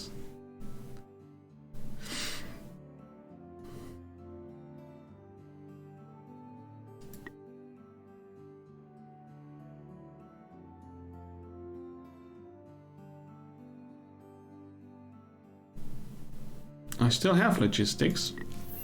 So I'm gonna wait if I need more. Cling. The watchtower expands the zone of control. That's what I wanted to find out, how to expand the zone of control. Furthermore, the library unlocks a variety of common crafting recipes. And I thought it would create mana or something like that. It doesn't.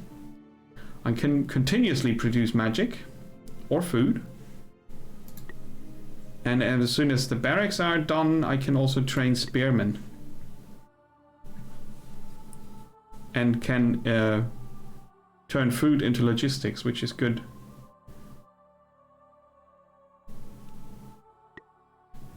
So I like the resource system. I like how it all works together.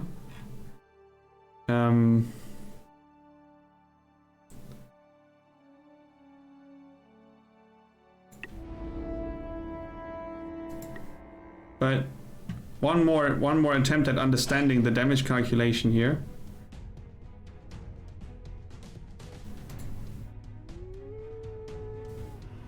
So this wolf howl increases. It would be nice to see the current effects or whatever on my army.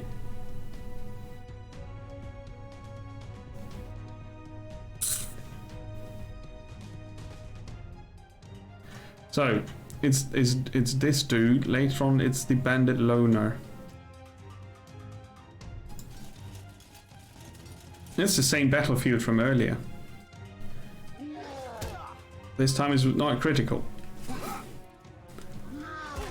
But it's retaliation for 6. Now we get lots of arrows, which I can dodge. Or not. So I got 3 damage from those.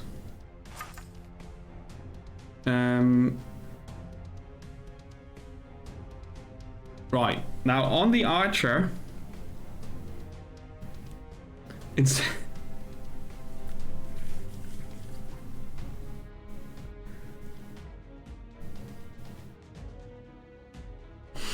that's my spearman's attack, isn't it? Yeah. The archer has attack 6. Attack 6. And he shot my dwarf who has defense 6.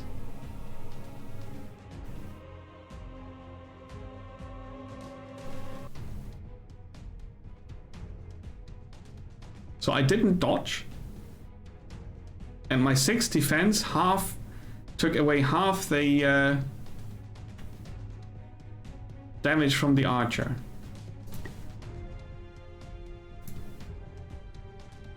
Combat rating 5.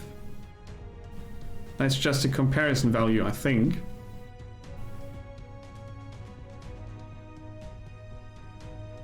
I think the numbers just don't make sense. And that's horrible. Yeah, he's a cook. Of course he's a cook.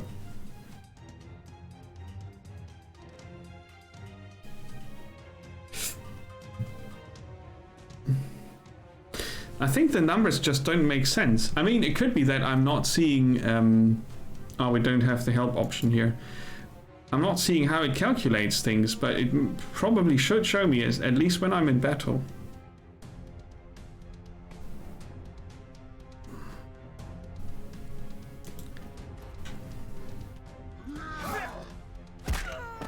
Poke.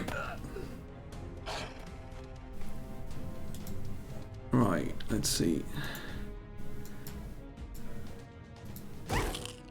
Munch. Bad doggy. He slowed down. He lost 1 initiative. Now it's the 3 archers. Can't have that.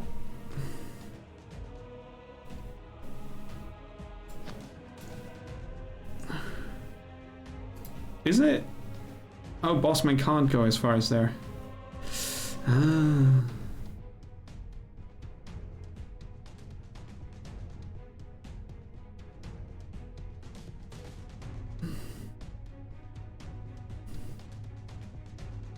Hmm.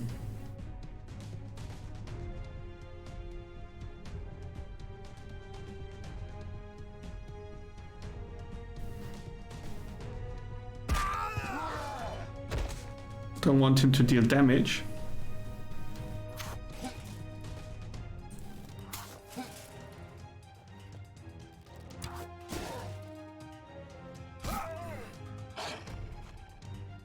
I should still have a health potion. Let's make him bleed.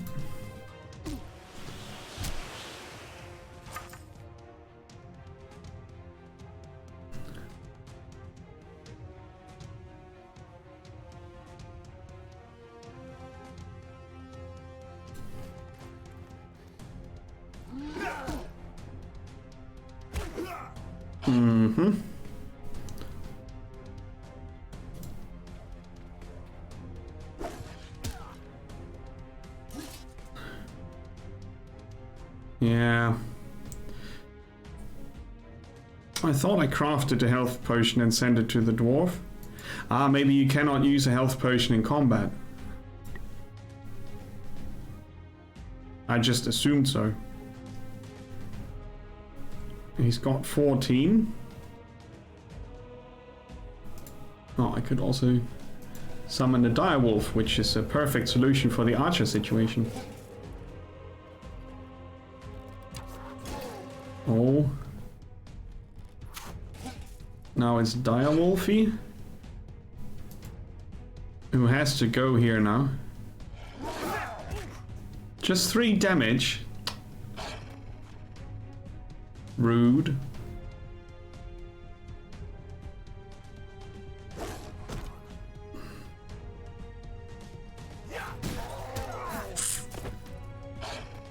The good thing is my champion cannot die forever. It's not a dire wolf. It's a ridiculous wolf.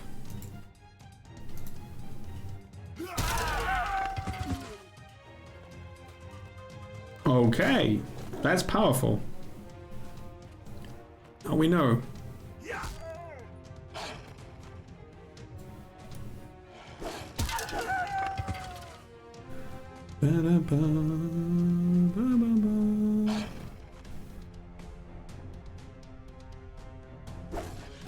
No, the champion cannot permanently die. He's attached to your gameplay. Oh, the direwolf can howl as well.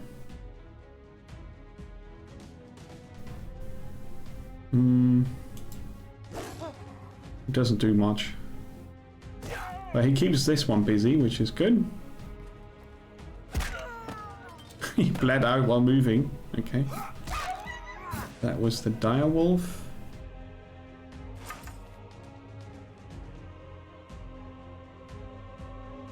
So they could do a maximum of 12 damage, as far as I understand it. They did 17 earlier.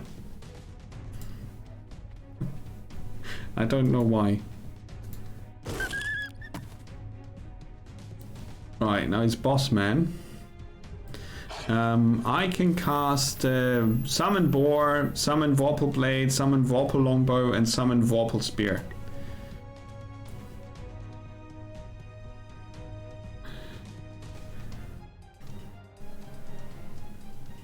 Let's pass. He's casting slow on the wolves.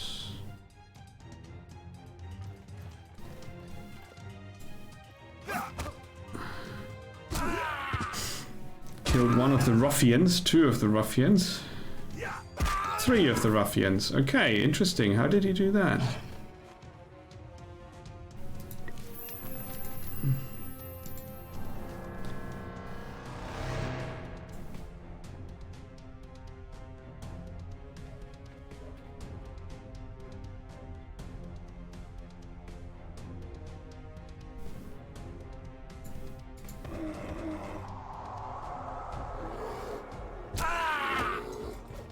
He probably has the maul ability as the bear has it.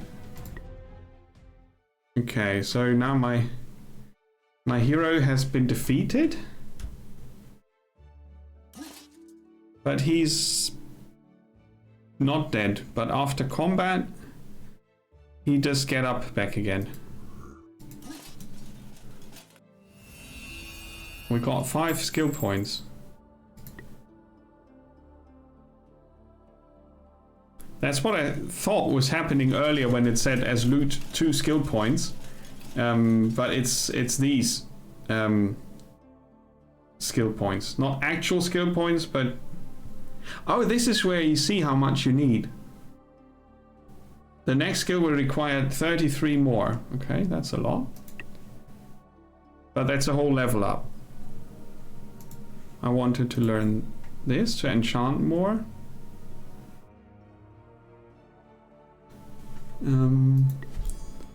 So if I go here, my battle axe has another enchantment slot now. But enchantment costs mana that I don't want to spend currently. But even the basic leather gloves can take 2 enchantments, so that's pretty powerful. Sorry, I've been very distracted with the combat.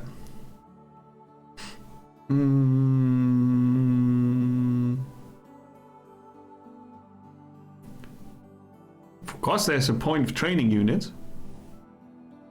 The cooking skills make you make the army regenerate more health during your travels. A healing potion heals a unit by 10 health.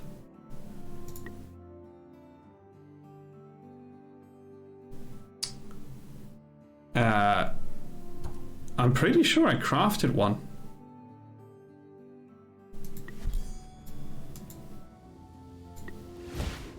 And said go to the inventory.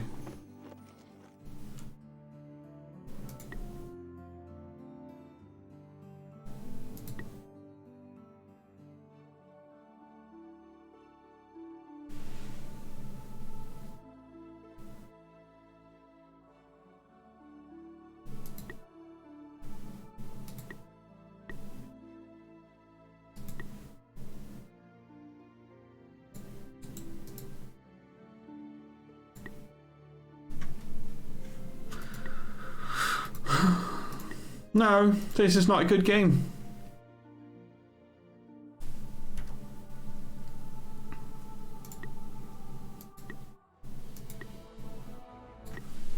I tried. I really tried. I don't think Rivals is going to be much better. It doesn't really matter what you do to this. There's too much that needs fixing.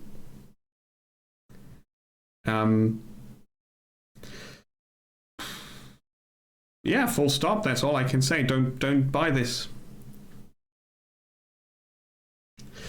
There's Age of Wonders 3. It's very similar, just without all the issues. It also has its own issues. It's not perfect, but it's much, much better than this. And sadly, there's no reason to play this.